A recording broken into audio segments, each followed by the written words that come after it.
आजकल बहुत सारी पॉडकास्ट में मैंने सुना है और बहुत सारी वीडियोस में भी मैंने देखा है कि लोग इतने पागल हो गए सिद्धियों के पीछे। वो सिद्धियां कौन सी है? करंट पिशाचनी, बिरबिट, खईस, 1.5 फुटा, मरगट की क्रिया हो गई, डाकनी हो गई, शाकनी हो गई, पिशाचनी हो गई, यक्षिणियां हो गई। ये सारी सिद्धियों के पीछे इतना पागल हो रखे हैं। इनको सिद्ध कर लो, आपको ये पता चल जाएगा, आपको बैक पता चल जाएगा, आपको ये सारी चीजें डिटेल्स पता चल जाएगी, लोगों के बारे में पता चल जाएगा, आपके कान में आके बताती हैं। बट मेरा क्वेश्चन यहाँ पे ये है, क्या आपको सच में इन सब चीजों की जरूरत है? करना ही क्यों है? पहली बात तो ये, इनको सिद्ध करना बहुत मुश्किल होता है। It's not easy. आप बिल्कुल एकदम फोकस होकर करो, क्योंकि ये बहुत डिस्टर्बेंस करेंगे आपको। इनकी जितने दिन की क्रिया होती है, 21 दिन की हो गई, 41 दिन की क्रिया हो गई, जितने भी दिन की क्रिया होती है, जैसे अलग अलग साधकों की अलग अलग तरीके से होती है, जो भी आपके गुरु बताते हैं उसके अनुसार आप वो फॉलो करते हैं। ठीक है, गुरु तो बहुत जरूरी है इस चीजों में। अब आप करते हैं तो उसको बेनिफिट क्या है? क्योंकि उतने दिन में वो आपको इतना परेशान करेगी, क्योंकि आपको वो चाहेगी कि आप ना करें, फिर भी आप इतना फोकस होके, इतनी मेडिटेशन करके, इतना स्ट्रांगली होके, अपना ऑरा कंट्रोल करके आप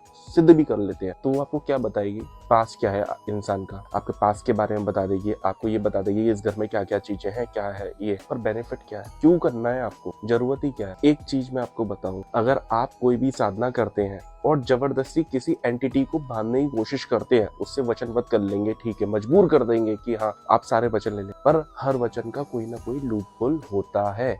अगर लूपहोल की बात करूं, आप किसी को जबरदस्ती बाउंड नहीं कर सकते। उसको अगर आपके पास से निकलना है ना, किसी भी तरीके से वो निकलने की कोशिश करेगी। आपने लिए वचन लिए, आपने परिवार के लिए वचन नहीं लिए, तो आपके परिवार को परेशान करना चालू कर देंगे, क्योंकि किसी भी तरीके से मेरे को छोड़े ही। वो आपको घुमा फिरा के ऐसी चीजों में उलझा देंगे कि आपको उनको या तो त्यागना पड़ेगा, या उनको विदा करना पड़ेगा, या आपको कुछ ना कुछ दिक्कतों का सामना करना पड़ेगा, आपको पता भी नहीं चलेगा। तो जबरदस्ती किसी को बांधा नहीं जाता। अगर ये आपके पास खुद से आ रहे हैं, ठीक है, प्रसन्न है कि हाँ ठीक है, इन्हें कुछ भी नहीं चाहिए, एक फूटे बताशे पे भी मानने को तैयार हो रही हैं, तो भी ठीक है, आप रखें इनको। वचन उस तरीके से करें कि कोई भी मेरे परिवार को, मेरे सब चीजों को किसी भी तरीके से दिक्कत नहीं होगी। दूसरों का आप इनके द्वारा केवल दूसरों का भला करने की तरीके से सोच रहे हैं तो अच्छी बात है। अगर आप इनका प्रयोग अधिकतर लोग किस लिए करते हैं? दूसरों के खामियाजे निकालने के लिए, कि दूसरों की गलतियां गिनने के लिए, दूसरों का पास्ट कुरेदने के लिए और उन पर अटैक करने के लिए। क्योंकि इनके द्वारा अटैक करोगे तो लोगों को अच्छा रिजल्ट मिल जाता है। दिक्कत होती है, प्रॉब्लम होती है, जरूर होगी, डेफिनेटली होगी, रिजल्ट बहुत जल्दी दे देते हैं, बट आपका उपदेश भी तो ठीक होना चाहिए ना। किसी को गलत तरीके से प्रयोग करोगे, पहली चीज, आप उस एंटिटी के कर्म खराब कर रहे हो, उसको और झेलना पड़ेगा। मजबूरन वो यहाँ पे कर रही है अपना काम गलत, आपने जो ऑर्डर दिया उसको मानना पड़ेगा, वो गलत करेगा, ठीक है। उसके बाद आप अपने कर्म खराब कर रहे हो। तीसरा, जो व्यक्ति जो करवा रहा है वो भी जिम्मेदार है इस चीज में। तो इससे बेनिफिट है ही क्या? किसी को, सबको नुकसान है, तो क्यों कर रहे हो आप ऐसी चीजें? आप किसी को सही करने के लिए प्रयोजन से प्रयोग करो ना, तो ये अच्छी बात है। आपका उपदेश सही है तो वेरी गुड, बट अगर आपका उपदेश गलत है तो कोई फायदा नहीं है, क्योंकि अगर आप किसी को वचनों में बांधोगे तो कैसे भी करके निकलने की कोशिश करेगा। एग्जाम्पल के तौर पर मैं आपको बताना चाहूंगा, अगर हम थोड़ा सा बैक जाते हैं, हमने कितनी सारी कथा सुनी है राक्षसों की हमारे पुराणों में, कि ऐसे ऐसे अमरता का वरदान प्राप्त किया। क्या हो पाया कोई अमर? नहीं। हर चीज का लूपहोल मिल ही जाता है। कितना भी आप बाउंड कर लो, आप उतना नहीं सक्षम है कि आप किसी को हर दिशा से बांध दो, हर चीज कर लो। नहीं, उनका भी अपना एक और है, वो कैसे भी करके आपको निकलने के लिए, अपने समय पे आने पे वो निकलने के लिए मजबूर हो जाएगी। तो मेरा मानना ये है कि ऐसी सिद्धियों की आपको आवश्यकता ही नहीं है। इनको इनकी दुनिया में छोड़ दीजिए, आप इनको मत छेड़िए, इनसे जितना दूर हो सके उतना दूर रहिए, आपको कोई मतलब नहीं है। जो ये सिद्धियां हैं, यक्षिणी, डाकनी, शाकनी, पिशाचनी, करंट पिशाचनी, 1.5 फुटा, ब्रह्म राक्षस, ये सारी सिद्धियां बहुत अलग हो जाती हैं, इनका ऑरा बहुत अलग होता है। ये बहुत इजी नहीं है, इनसे जितना दूर रहे उतना अच्छी बात है। अगर ये आपके साथ होंगी, अगर आप इन्हें जबरदस्ती किसी तरीके से बाउंड करते हो, तो आपको इनका खामियाजा भुगतना पड़ेगा। तंत्र ज्ञान में किसी को माफी नहीं मिलती, किसी को भी, क्योंकि अगर आपकी जड़ा से भी टूटी हुई आपकी साधना में, तो आपको उसको झेलना ही पड़ेगा। यहाँ पे मैं आपको थोड़ा सा एक कथा और बताता हूँ। शिव पुराण के अनुसार जब महादेव पार्वती माता को तंत्र ज्ञान दे रहे थे, तो उस टाइम पे क्या हुआ कि पार्वती माता को ना नींद आने लगी। तो उन्होंने बोला कि अगर आप सज्ज नहीं हो, आप तैयार नहीं हो, तो हम फिर दोबारा कभी कर सकते हैं इस चीज को, ठीक है, मैं आपको फिर कभी बताऊंगा, बट आप रेडी नहीं हो। उन्होंने बोला नहीं नहीं, मैं रेडी हूँ, मैं अब नहीं सोऊंगी, आप कोई दिक्कत नहीं है, आप सिखाइए, मैं तैयार हूँ। वो फिर सो गए।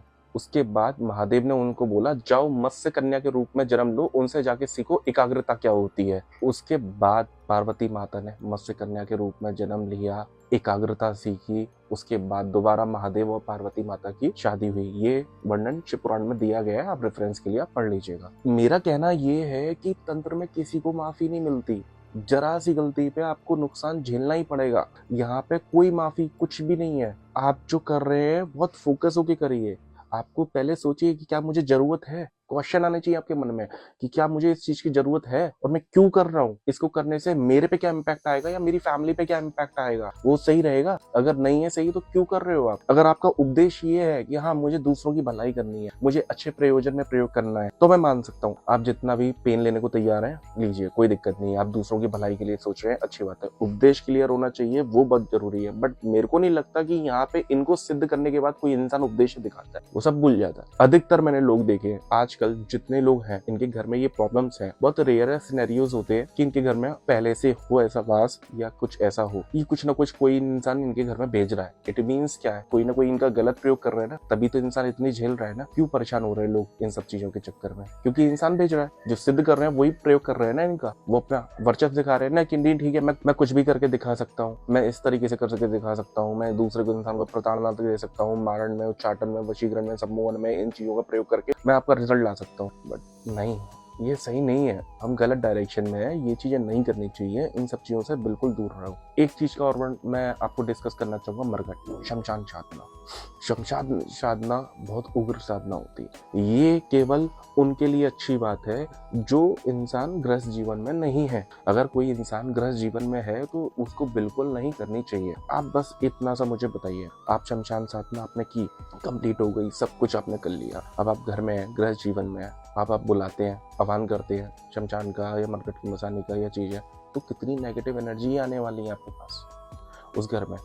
क्या गारंटी है अगर शमशान काली आकर आएगी तो उनके पीछे उनकी बैक में ये सारी चीजें, मरघट की चीजें नहीं चलेंगी। वो तो उन्हीं के उपासक है, वो तो उन्हीं की शरण में रहेंगे ना, तो वो तो आएंगे तो वो आपके घर तक आ रहे हैं। सही है ये, हो सकता है, चलो ठीक है, आपको परेशान नहीं किया, आपकी फैमिली में कोई एंटिटी ऐसी हो गई वो उस टाइम पर रुक गई, उसको कुछ लालच आ गया आपसे कि यहाँ से मैं अपना बेनिफिट उठा लूंगा, फिर देन आप हर चीज देखोगे। ठीक है, मैं मानता हूँ कि आपने सब तरफ आपने देखा, आपने घर में बहुत अच्छा पैरा करते सारी चीजों, फिर भी कोई चूक होगी देन आपका ही नुकसान है ना। तो गृहस्थ जीवन में इन सब चीजों को प्रयोग नहीं करना चाहिए, इनसे दूर रहना चाहिए। अब जो अघोरी है, अघोर साधना में है, वो शमशान की साधना करते हैं, तो आपने देखा है वो सारे रिश्तेदार सब कुछ त्याग करके तब जाते हैं वहां पे। अघोरियों को अगर आप देखेंगे तो उनको कोई सी चीज से कोई मतलब नहीं रहता, वो सबसे पहले सारी चीजें छोड़ देते, नश्वर कर देते अपने लिए, मेरे लिए कोई भी चीज इतनी ज्यादा जरूरी नहीं है, तब वो साधना में उतरते हैं। तो आप उनकी सोच देखिए, उनको किसी चीज से कोई मतलब नहीं है, कोई उनके रिश्ते नाते नहीं है, कुछ नहीं है, वो अपनी तपस्या करनी है, उन्हें साधना करनी है, वो उन्हीं चीजों में लीन रहने वाले हैं। तो वो मरघट साधते हैं तो वो बहुत अच्छी बात है, वो अपने लिए कर रहे हैं और वो दूसरों की भलाई भी कर देते हैं। चीजों में डिफरेंस यही आ जाता है कि वो सब कुछ छोड़ चुके हैं, अपना अलग स्थान में रह रहे हैं, उन्हें किसी रिश्तेदार से कोई मतलब नहीं है, अपने परिवारजन को छोड़ चुके हैं, वो अपनी साधना में लीन है, उन्हें केवल अपनी तपस्या करनी है, अपनी साधना करनी है, उनके लिए बस वही चल रहा है। पर जो गृहस्थ जीवन है उसे सारी जिम्मेदारियां, उसकी फैमिली है, उसके परिवार है, उसके रिश्तेदार है, उसके नातेदार है, सारी चीजें उसको सब कुछ करना है, उनको पालन पोषण करना है, भरण करना है। गृहस्थ जीवन में आपकी जिम्मेदारी भी बनती है, आप करेंगे ही करेंगे। और वहां पे ये चीजें प्रयोग किया जाए या वहां पे साधना ये की जाए तो ये सरल नहीं है, ये कहीं ना कहीं उनके लिए नुकसानदायक है। गृहस्थ जीवन में इनका प्रयोग नहीं करना चाहिए।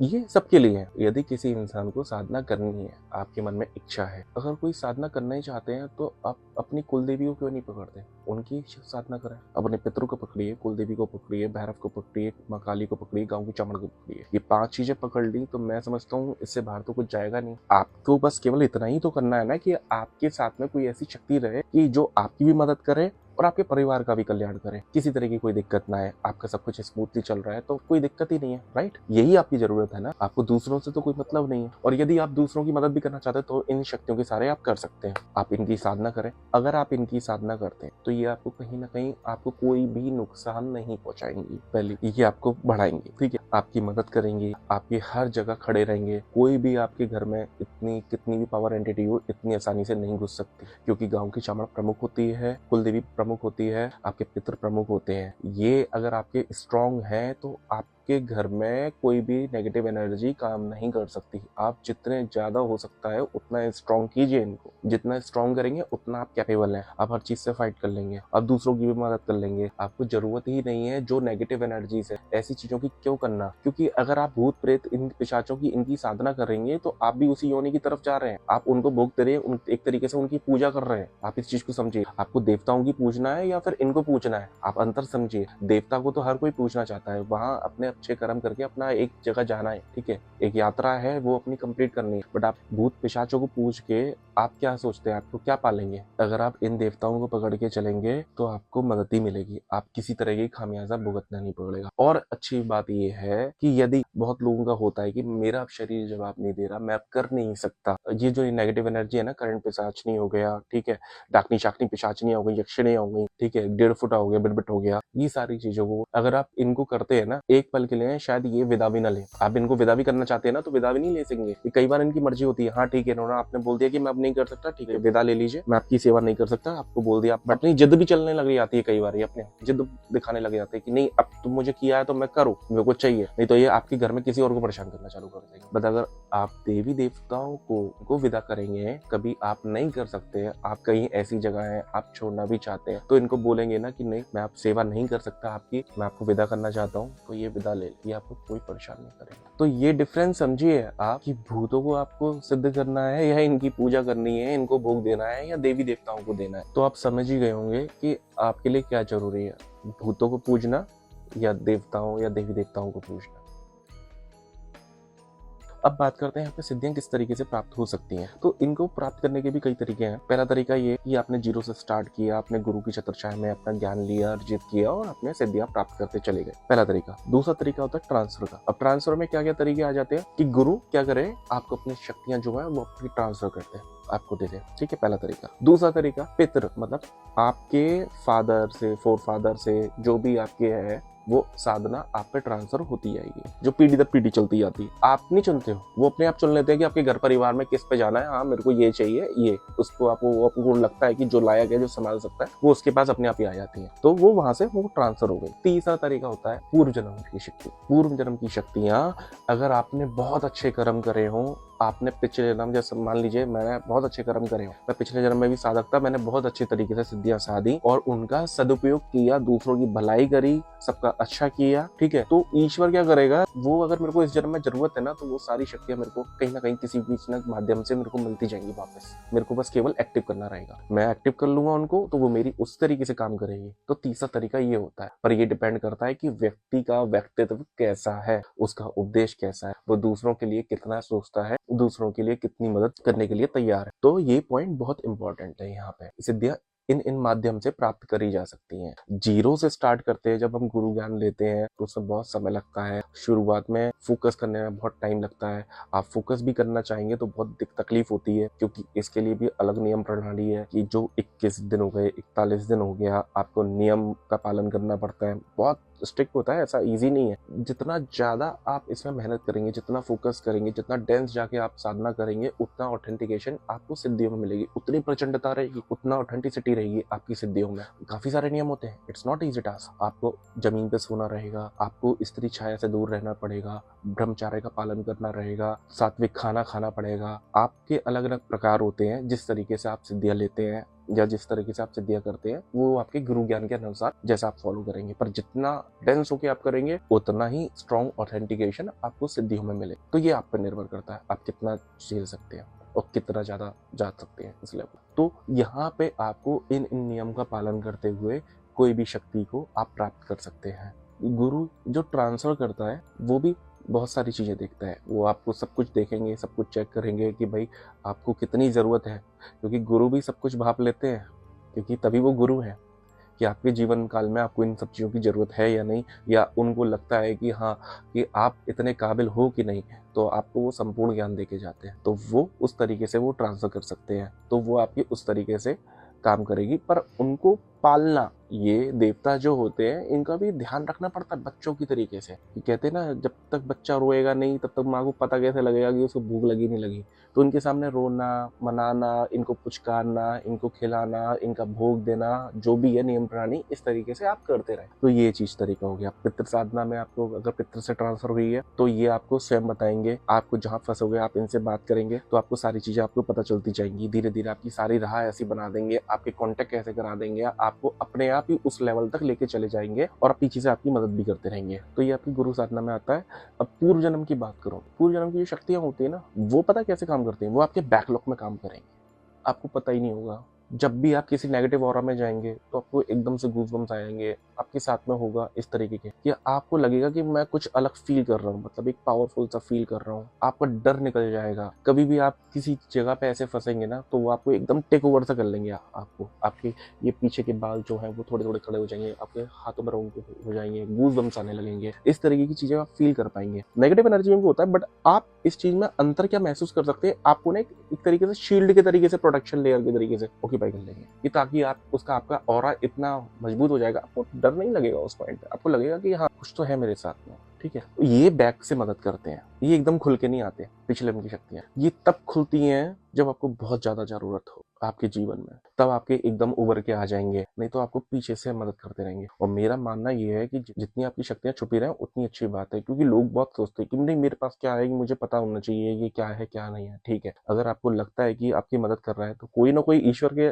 इशारे पे ही आपकी मदद कर रहा है ना, तो करने दीजिए। बट आप उसको कुरेदते हैं तो ठीक है, फिर क्या है, अगर वो खुल के आ गया सामने तो फिर पूरे वचन भर लीजिए कि ठीक है आपको क्या क्या जरूरत है, क्या है, ऐसा है। फिर अगर आप उसको पूरा खुला छोड़ देंगे तो आप ये मान लीजिए कि दूसरों के लिए भी दिक्कत हो सकती है। अगर आपको किसी ने उल्टा बोला तो वो कहीं ना कहीं झेल लेगा, तो आपको फिर पूरा साथ दो उनको, उनके पूरी वचन नियम प्रणाली सब कुछ फॉलो करो, गुरु ज्ञान के हिसाब से देखें, गुरु से मदद लें और उनको पूरा फिर वचनबद्ध करें, ताकि किसी और को या आपके आसपास जो रह रहे हैं परिवार वाले उनको किसी को परेशानी ना हो। तो इस तरीके की चीजें इन सब चीजों में चलती हैं। अब जो साधना भी होती है ना, मैं आपको बताता हूँ एक चीज, बहुत इंपॉर्टेंट चीज है कि जो भी आप साधना करते हैं, मान लीजिए आपने कुल देवी की करी या अपने पितरों की साधना करी, माँ काली की करी, काल भैरव की करी, ठीक है, चामुंडा माता की करी, इन सब साधना को अगर आप करना चाहते हैं, किसी भी देव पक्ष की हो या देवी की हो, जो भी साधना है, जो भी इनका बीज मंत्र होगा, बीज मंत्र में जितने अक्षर हैं उतने लाख आप आहुति कर दीजिए तो वो संपूर्ण देवता को सिद्ध किया जा सकता है। आप दशांग हवन कर लें वही बहुत होता है। दशांग हवन का मतलब ये हो गया कि आपके बीज मंत्र में अगर 10 अक्षर है, मतलब 10 लाख आहुतियां, 10 लाख आहुति का 10% यानी कि आपका हो गया 1 लाख। 1 लाख आहुतियां आपकी जब हो जाएंगी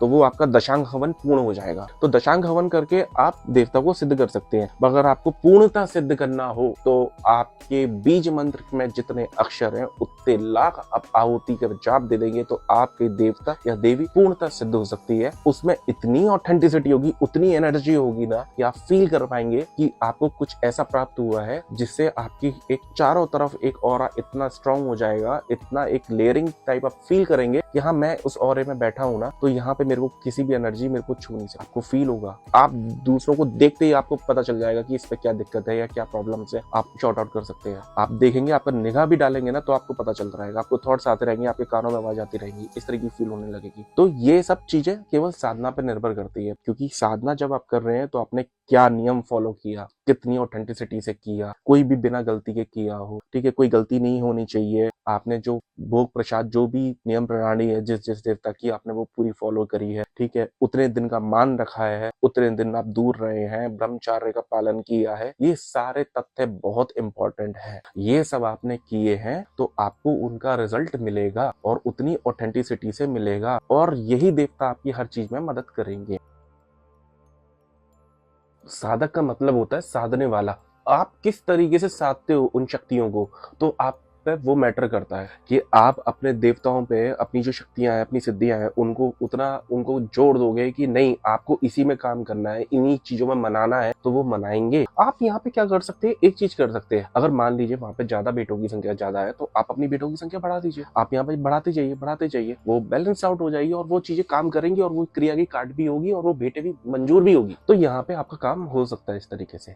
इस तरीके से आप किसी जीव की हत्या करने से बचेंगे, आप पे ना दोष आएगा ना किसी जीव की हत्या होगी। जिस जीव की कोई गलती नहीं है उसे भी बलि में कुर्बान होना पड़ जाता है। तो इस तरीके से जीव हत्या से हम बच सकते हैं, बिना किसी की जान गंवाए हम अपना इलाज भी कर सकते हैं, हम दूसरे की मदद भी कर सकते हैं, कोई तंत्र मंत्र है उसकी समस्या को समाधान भी कर सकते हैं अपने देवताओं के ऊपर। क्योंकि आपको बातचीत इन्हीं से करनी है, इन्हीं को जोड़ देना है, इन पे ही जोड़ दीजिए, यही बताएंगे, यही सारी चीजें करेंगे। और बात यहाँ पे जो मैंने आपको पहले भी बताई कि आप कितनी ऑथेंटिसिटी से इन्हें सिद्ध कर रहे हैं और आप कितना त्याग कर रहे हैं, उतनी शक्तियां आप अर्जित कर पाएंगे और उन्हीं के आधार पर आप इनको भेंट स्वरूप देते जाएंगे, आपके काम होते जाएंगे और दूसरों के भी काम होते जाएंगे। अब बात यहाँ पे एक चीज और आ जाती है कि बहुत सारे लोगों को मान लीजिए कि आपकी शक्तियों का कुछ अंदाजा लग गया, आपकी कुल देवी का पता चल गया, किसी को आपके पितरों का पता चल गया, तो अगर उन लोगों ने उनको रोक दिया, मान लीजिए दूसरी शक्ति लगा के किसी साधक ने आप पे किया, आप भी साधक है, या आप पूछते हैं, आपके घर में पूजा होती है, उन शक्तियों को तो रोक दिया जाता है, क्योंकि तभी आप पे तंत्र असर करेगा। तो वो क्या करते हैं, सबसे पहले आपकी कुल देवी उनको रोकेंगे, किसी और देवी के द्वारा या किसी और शक्ति के द्वारा उनको रोका, उन पर नियंत्रित रखा कि आप इन परिवार में इस चीज में हस्तक्षेप नहीं करेंगे, आप हमारी शक्तियों को जाने देंगे, आपके पितरों को रोक देंगे, तो आपके पितर आपकी मदद नहीं कर पाएंगे, फिर अपना वार दिया जाएगा। इसलिए अपनी शक्तियां गुप्त रखें, क्योंकि ये बहुत जरूरी है। उजागर करने की जरूरत नहीं है कि आप किसको मानते हैं, किसकी पूजा करते हैं, आप अपनी शक्तियां अपने तक रखें। अब यहाँ पे एक चीज और होती है, मान लीजिए आप अपनी शक्तियों का आह्वान कर रहे हैं, वो नहीं आ रही है और कुछ कारण फंस रहा है, इसका मतलब ये है कि कुछ ना कुछ कोई ना कोई अड़बंगा है, यानी कि किसी ने कोई चीज ऐसी करी है जिस तरीके से आपकी शक्तियों से आपकी बातचीत नहीं हो पा रही, या कोई भी शक्तियों में कोई भी टूटी हुई है। तो आप किसी अन्य शक्तियों से पूछिए जो आपकी अन्य है कि हाँ ऐसा क्या है, कोई ना कोई आपको उत्तर देगा। या यदि कोई भी उत्तर नहीं दे रहा आपको और कुछ पूरा खुलकर नहीं बता रहा, इसका मतलब कोई ना कोई अड़बंग है। इस चीजों को ना होने के लिए आप क्या करें, आप अपनी शक्तियों को, ये नहीं कि आपने साध लिया, उसको साधने के बाद उनको कुछ भेंटें देते रहे, आप अपनी भेंटों की गिनतियां बढ़ाते रहेंगे, आप देते रहेंगे देते रहेंगे देते रहेंगे। यदि कोई शक्ति आपको नियंत्रित भी करती है उनको, तो उस माध्यम से वो पहले ही अपना सेटलमेंट कर लेंगे, क्योंकि जब उनके पास कुछ होगा, आपको कुछ देंगे, अर्पित करेंगे, तभी तो वो चीजें शॉर्ट आउट करेंगे। ठीक है, मेरे पास अगर मान लो एग्जाम्पल के तौर पे मान लीजिए, यदि किसी ने किसी पे कुछ किया और यहाँ पे आपके देवताओं शक्तियों को, घर के पहरेदारों को कंट्रोल कर रहे हैं, ऑलरेडी उनके पास इतनी भेंटें हैं, इतनी सारी चीजें हैं कि वहां से जो भी चीज आए वहां से ये पहले से बैकआउट कर सकते हैं, सेटलमेंट कर सकते हैं, तो आप पर वो चीज आएगी नहीं, एक तरीके से शील्ड मजबूत हो जाएगी। तो अपनी शक्तियों को इतने प्रचंड करके चलिए, उस ऑरा में क्रिएट करके चलिए, भोग देते रहिए, अपना भेंट पूजा देती रहिए, जो सात्विक भेंट जो भी आप देना चाहते हैं, आपकी शक्ति नियंत्रित भी रहेंगी, आपके काम भी करेंगी, किसी और को दिक्कत भी नहीं होगी और आपके सारे काम भी बनेंगे, आप दूसरों की मदद भी कर सकते हैं बिना किसी हानि के। तो आप ये चीजें आजमा के देखिए, ये आपको जरूर आपके जीवन में फायदा करेंगे और इससे आप उन सब चीजों से, नेगेटिव एनर्जी से भी बच जाओगे और आपकी ये सारी चीजें काम भी करेंगी। देव पक्ष आपको सदैव मदद करेगा, आपको आने वाले खतरों से भी पहले बचाएगा, आपको बता देंगे, आपको संकेत दे देंगे कि ऐसा ऐसा है, आप करते जाएंगे तो आपको फायदा ही मिलेगा और यहाँ पे कोई भी हानि होने के चांसेस नहीं है। इसलिए हर इंसान के लिए या जो भी साधक है उन सब के लिए यही चीज सबसे बेस्ट है। ये ऐसा करने से उन पे कोई भी चीजों का नेगेटिव इम्पैक्ट नहीं होगा। अगर कितनी भी शक्ति उग्र आ जाए,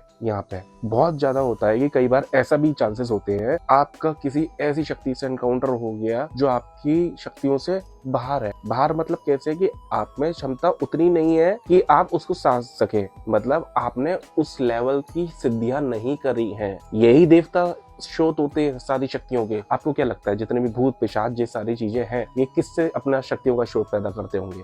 कभी सोचा है? यही माँ काली, यही भैरव, यही अन्य देव पक्ष, यही शक्ति के स्रोत है। इन्हीं के माध्यम से शक्तियां अर्जित करी जाती हैं। ये लोग भी इन्हीं के उपासक होते हैं, इन्हीं की शक्तियों से अर्जित करके ये अपनी शक्तियां बढ़ाते हैं। तो जब ये शक्तियां अपनी अर्जित कर सकते हैं, तो उसी तरीके से आप भी अपनी शक्तियों को अर्जित कर सकते हो। पर बात यहाँ पे क्या आ जाती है कि आपने किस लेवल तक की क्षमता से उसको ऑथेंटिसिटी से सिद्ध किया है। अगर आपकी ऑथेंटिसिटी में कमी है, तब भी सामने वाली चीज इतनी उग्र है कि वो आप पे हावी हो रही है। पर वहां पे भी डरिए मत, वहां पे भी कोई दिक्कत नहीं है। वहां पे अपनी भेंटों की संख्या बढ़ाते जाइए, वो सेटलमेंट अपने आप कर लेंगे। आपके अपने देवों पे विश्वास, अपनी शक्तियों पे विश्वास, अटूट विश्वास। दुनिया इधर की उधर हो रहा है, आपको अपनी उन पे विश्वास है। आपके सामने छलावा भी हो सकता है, बहुत सारी चीजें हो सकती है, पर आपको उन सब चीजों पर ध्यान नहीं देना। आप किसी को मानते हो, आपके हृदय में बसा के रखे हो, तो अटूट प्यार, मतलब कोई कुछ भी कहता रहे, चाहे आपको कितनी भी परिस्थिति आ जाए, हार मत मानिए, उन पे विश्वास रखिए, आपको समाधान 100% मिलेगा। हो सकता है, मैं ये मानता हूँ कि समाधान जल्दी ना मिले। अब यहाँ पे एक चीज और आती है, समाधान जल्दी नहीं मिले और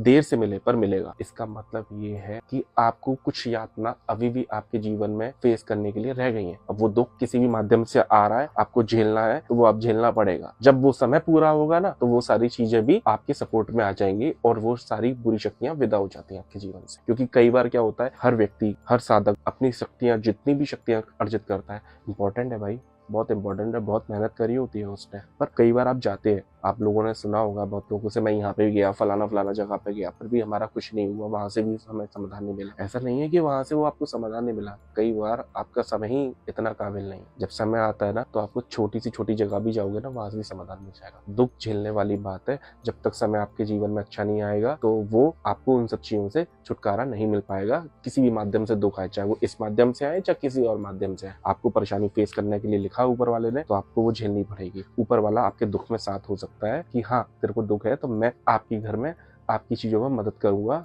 इतना कि हाँ आपकी चीजें चलती रहेंगी बराबर, चीजें दिक्कत आएंगी बट आपकी चीजें रुकेंगी नहीं। तो इस तरीके से वो ईश्वर आपकी मदद करता है और आप सही होने चाहिए। आपका नियम, आपका फोकस, आपका उद्देश्य जो है वो क्लियर होना चाहिए कि आप लोगों की मदद के लिए, अच्छे कर्मों के लिए, इन सब चीजों के लिए प्रयोग करोगे तो ये आपको जरूर मदद करेंगे।